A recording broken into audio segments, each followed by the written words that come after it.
this morning to a flood of tweets and messages from you guys telling me to go check the news because something really exciting just happened, and you did not disappoint. Aside from all the Bristol Palin being pregnant posts, which I might do another video on later, the Supreme Court finally legalized gay marriage. In a 5-4 vote, they made it legal. Every single state now, if you are a gay couple, you can get married.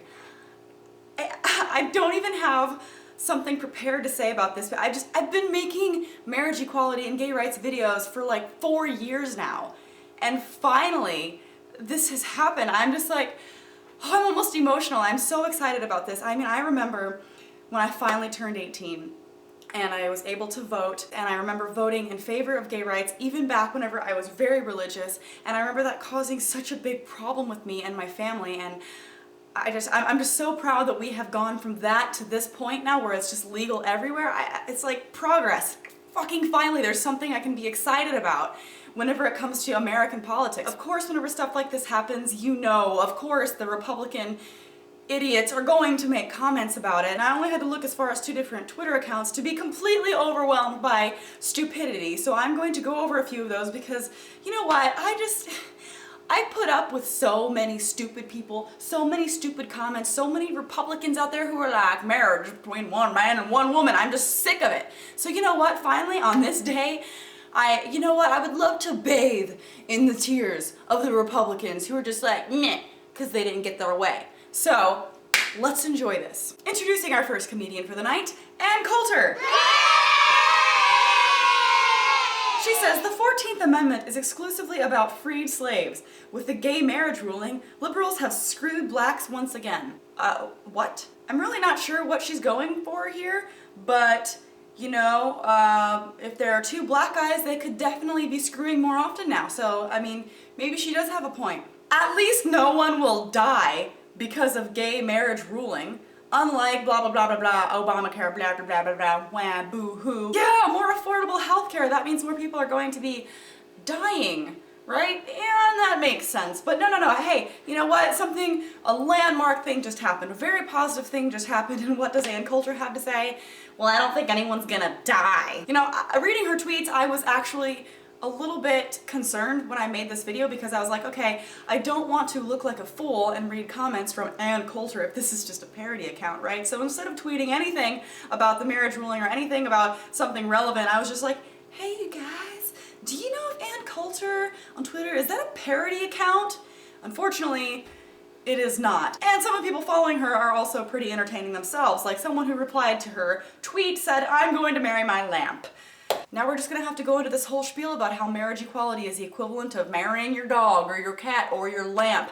But you know what, for this guy, marry your lamp. I approve. You're marrying up. This ruling will destroy public Christian worship. How? Tell me, how do 2 people getting married have anything to do with what you do? How is your Christian worship going to be affected at all by other people getting married who are in love? Alright, thank you very much. Round of applause for Ann Coulter, ladies and gentlemen. And our second comedian for the night, Mike Huckabee. This unconstitutional rejection of the expressed will of the people in over 30 states will be one of the court's most disastrous decisions. The only outcome worse than this flawed decision would be for the president and Congress to surrender to this act of judicial tyranny. And then he also has this image floating around saying, the Supreme Court is not the supreme being. Did anyone say that the Supreme Court was a supreme being? I mean, let's not even assume that people believe that there is a supreme being. Or maybe they do and they don't believe in the same supreme being that you believe in. That's why we're in frickin' America, where we have freedom of religion, and also freedom from religion, not to have to be subjected to your religious bullshit that most people don't even believe in. So yeah, I'm actually not worried about how this is going to affect you at all, because it's not taking rights from you, it's giving rights to other people, and if you can't see the difference, then there's something wrong with you. As both an American and candidate for president, I'll never forget who I serve. My God, my country, and a U.S. Constitution. So you either serve your God or the Constitution, because like I said, there's a very clear separation of church and state,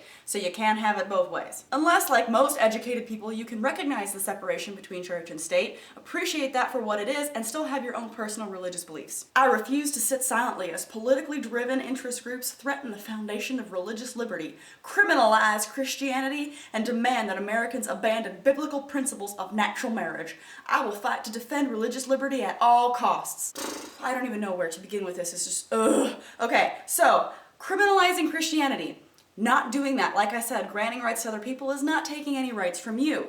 Abandon biblical principles of natural marriage? Are you kidding me? First of all, if you want to talk about biblical marriage, then a woman who is raped by a man must therefore marry him. So unless we're going to follow that rule, let's forget about all the other stupid rules that you find in religious holy books. And that's exactly what I think of when people cherry pick and ignore all the bad parts of religious holy books and take all the good ones, because the bad parts cause problems like this, and it makes religious fundamentalists like Mike Huckabee still cling to antiquated belief systems that make him a homophobic asshole.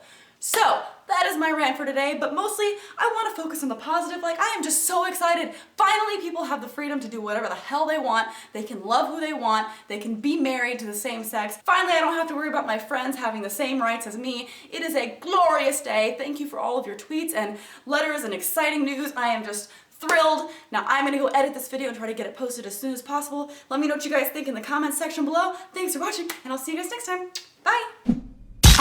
Bye!